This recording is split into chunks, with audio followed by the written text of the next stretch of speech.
Hi hello friends, welcome to my channel. இன்றைக்கி நம்ம சேனலில் என்ன வீடியோ பார்க்க போகிறோம் அப்படின்னா, ரொம்ப நாளைக்கு அப்புறமா லைஃப்லேயே ஃபஸ்ட் டைம் சென்னைக்கு இப்போ தான் வந்திருக்கேன். என்னோடய அக்கா வீட்டுக்கு தான் வந்திருக்கேன். வந்த உடனே ஈவினிங் போல் வா பக்கத்தில் இருக்க பார்க்குக்கு போயிட்டு வரலாம் அப்படின்னு சொல்லிட்டு தான் ரெண்டு பேரும் கிளம்புனோம். அங்கே பார்க்குக்கு போயிட்டு எங்களுக்கு போர் அடிச்சிட்டு அதுக்கப்புறம் பக்கத்தில் இருக்க டிமார்ட்டு அப்போ தான் பார்த்தோம். கையில் நிறைய காசு எடுத்துகிட்டு போகல, ஒரு 500 தான் இருந்துச்சு. ஏதாச்சும் ஸ்நாக்ஸ் வாங்கி கொறிக்கலாம் அப்படின்னு. டிமார்ட்டை பார்த்தா நம்ம கண்ணு விடுமா? அது வேறு எங்கள் ஊர்லலாம் டிமார்ட்டெல்லாம் கிடையாது. எங்கள் ஊர் வந்து கிராமம், ஆனால் அக்கா இருக்கிறது வந்து சென்னையில் இருக்கிறான். அதனால் அக்கா தான் சொன்னால் எப்போவுமா வா டக்குன்னு இன்றைக்கி உள்ளே போய் பார்க்கலாம், ஆனால் எதுவுமே எடுக்க வேணான்னு.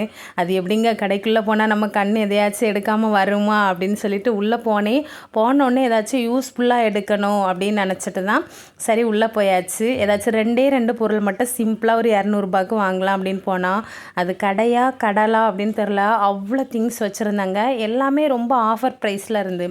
நான் என்னென்ன வாங்கினேன்னு உங்ககிட்ட காட்டுறேன். ஒரு 5 பொருள் தான் எடுத்தேன், ஆனால் ரொம்ப யூஸ்ஃபுல்லாக இருந்துச்சு. நீங்களும் இந்த மாதிரி பெரிய பெரிய கடைக்கு போனீங்க அப்படின்னா கண்டது கிடையதெல்லாம் வாங்காமல் எது ஆஃபரில் போட்டிருக்காங்களோ அது நமக்கு தேவையானு பார்த்துட்டு வாங்குங்க, சரியா? ஏன்னா நான் இந்த கடையில் தான் பார்த்தேன், சென்னை மக்கள் வந்து கஷ்டப்பட்டு உழைக்கிறாங்க, ஆனால் உழைக்கிற காசெல்லாம் இப்படி பெரிய பெரிய கடையில் கொண்டு வந்து நிறைய செலவு பண்ணுறாங்களோ அப்படின்னு நினச்சேன். எனக்கு முன்னாடி நின்று பில் போட்ட ஒரு அக்கா 15,000 பொருள் வாங்கினாங்க. அது எதுக்கு அவ்வளோ திங்ஸ் வாங்கினாங்க அப்படின்னு தெரியாது. சரி வாங்க, நான் என்னென்ன வாங்கினேன்னு இப்போ காட்டுறேன். ஃபஸ்ட்டு இந்த குட்டியாக இருக்கக்கூடிய இந்த கூடை, இது வந்து எங்கள் வீட்டில் வந்து ஷெல்ஃபில் மருந்து டப்பா, பென்சில் எல்லாம் அங்கெங்கேயா போட்டு வச்சுருக்கேன். அதை வந்து இந்த மாதிரி டப்பாவில் வந்து ஸ்டோர் பண்ணி வைக்கலாம் அப்படின்னு நினச்சிட்டு தான் எடுத்தேன். இதுக்குள்ளே வந்து 3 அடுக்கு இருக்குது. நம்ம என்ன வேணாலும் போட்டு நீட்டாக அடுக்கி வைக்கலாம், பார்க்குறதுக்கு ரொம்ப நல்லாயிருக்கும்.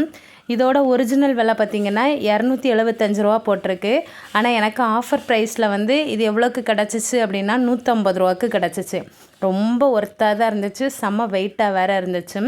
ஸோ ஓகே, இது நமக்கு வந்து கொஞ்சம் யூஸ்ஃபுல்லான ப்ராடக்ட் தான் அப்படின்னு நினச்சிட்டு இது ஃபஸ்ட்டு வந்து நான் செலக்ட் பண்ணியாச்சு. நான் எடுத்ததுலேயே எனக்கு ரொம்ப பிடிச்சது அப்படின்னு ஃபஸ்ட்டு பார்த்தது எனக்கு இது தான் ரொம்ப பிடிச்சிருந்து. இன்னொன்று, இதில் வந்து மருந்து டப்பா, பென்சில் போட்டு வைக்கிறத விடவும் வெங்காயம், தக்காளி, பூண்டு என்ன வேணாலும் நம்ம போட்டு வச்சுக்கலாம். ஏதோ ஒரு பர்பஸ்க்காக நமக்கு யூஸ் ஆகுமேன்னு எடுத்தேன். ரெண்டாவது பார்த்திங்கன்னா இந்த மாதிரி ஒரு பெரிய பாத்திரம் தான் எடுத்திருக்கேன். இதோட விலை வந்து அதில் வந்து 500 600 ஏதோ போட்டிருந்து, ஆனால் ஆஃபர் ப்ரைஸில் 250 கொடுத்தாங்க. செம்ம ஒர்த்து. வீட்டில் வந்து சப்பாத்தி, பூரி ஏதாச்சும் செஞ்சேன் அப்படின்னா சில்வர் பாத்திரத்தில் வைக்கிறேன், அது வந்து நல்லா கொவுந்து போயிடுது. இந்த மாதிரி பாத்திரம் ஒன்று ரொம்ப நாளாக வாங்குறதுக்கு ஆசை.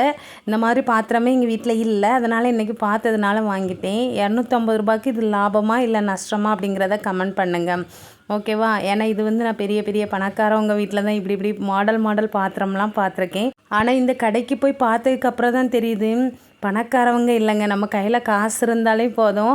அவங்க பணக்காரவங்க வீட்டில் இருக்கக்கூடிய திங்ஸ் எல்லாமே நம்மளும் குறைஞ்ச விலையில் அதுவும் ஆஃபர் ப்ரைஸில் வந்து பார்த்து வாங்கிக்கலாம், அந்த மாதிரி வச்சுருக்காங்க. நீங்களும் உங்களுக்கு வாய்ப்பு கிடச்சிச்சு அப்படின்னா ரிலையன்ஸு, டிமார்ட்டு இல்லை பெரிய பெரிய சூப்பர் மார்க்கெட்டுக்கு கண்டிப்பாக ஒரு தடவை போய் தேவையானதை மட்டும் வாங்கிக்கோங்க.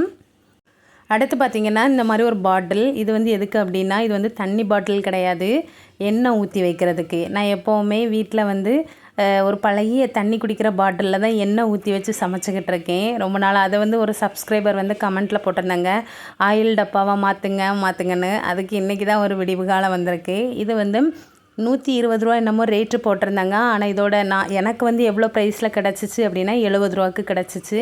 செம்ம ஒர்த்தாக இருந்துச்சு 70. அதுக்கப்புறம் இந்த குட்டியோண்டு கிண்ணி, இது எதுக்கு எடுத்தேன் அப்படின்னா எங்கள் அக்கா தான் இதை ஆசைப்பட்டு எடுன்னு சொன்னால்.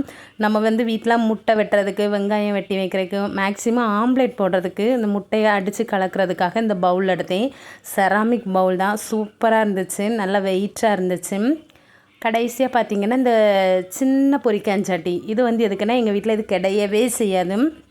இதில் வந்து ஆம்லேட் போட்டுக்கலாம், குட்டியாக நம்ம மினி தோசை இல்லை பலகாரம் ஏதாச்சும் சுட்டு எடுத்துக்கலாம், நம்ம வந்து தாளிசம் பண்ணி ஊற்றிக்கலாம் அப்படின்னு மல்டி பர்பஸ்க்காக தான் இதை வந்து இது எங்கள் அக்கா தான் எடுத்துக்கோ, நல்லா ஹெவி வெயிட்டாக இருக்குது அப்படின்னு. இது வந்து 99, அவ்வளோ வெயிட்டாக இருந்துச்சு. இவ்வளோ கம்மி ப்ரைஸில் இருக்குதா அப்படின்னு நினச்சேன். எங்கள் ஊர் திருவிழா கடைக்கு வெயிட்டே இல்லாமல் வெயிட்லெஸ்ஸாக தான் வச்சுருப்பாங்க, 150 200 அப்படி சொல்லியிருந்தாங்க. ஆனால் டிமார்ட்டில் இதெல்லாம் வந்து ரொம்ப ஒர்த்து தான். மேக்ஸிமம் இந்த கிச்சனுக்கு தேவையான எல்லா பொருளுமே செம்ம ஒர்த்து தான். அப்புறம் கடைசியில் இந்த 6 டப்பா, அதாவது 1/4 கிலோ கடலை, பட்டாணி, பயறு என்னென்ன வாங்குகிறோமோ இதுக்குள்ளே வந்து பாக்ஸ் எல்லாமே ஒரே மாதிரி இருக்கும். எங்கள் அக்கா தான் ரொம்ப கம்பல் பண்ணா எப்படியாச்சும் எடு அப்படின்னு.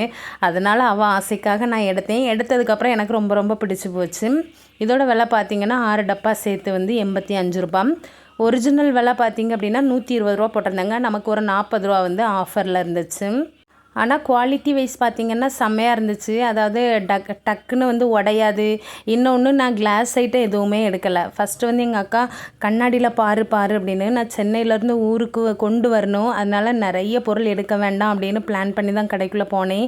ஏன்னா சென்னையிலேருந்து எங்கள் ஊருக்கு எப்படியும் ஒரு 13 மணி நேரம் ட்ராவல் இருக்கும். என்னால் வந்து ட்ரெயினோ பஸ்ஸோ எதில் வரேன்னு தெரியாது அப்படின்னு நினச்சிட்டு நம்ம சிம்பிளாக எடுத்தால் போதும் அப்படிங்கிற ஒரு இதில் தான் நாங்கள் கடைக்குள்ளே போனோம். இந்த மாதிரி ஒரு 6 திங்ஸ் மட்டும் எடுத்திருக்கேன். ஃப்யூச்சரில் தேவைப்பட்டுச்சு அப்படின்னா மறுபடியும் நான் சென்னைக்கு வந்தேன்னா இந்த மாதிரி எங்கள் அக்கா நான் உன்னை கூட்டிகிட்டு வரேன் அப்படின்னு சொல்லியிருக்கான்.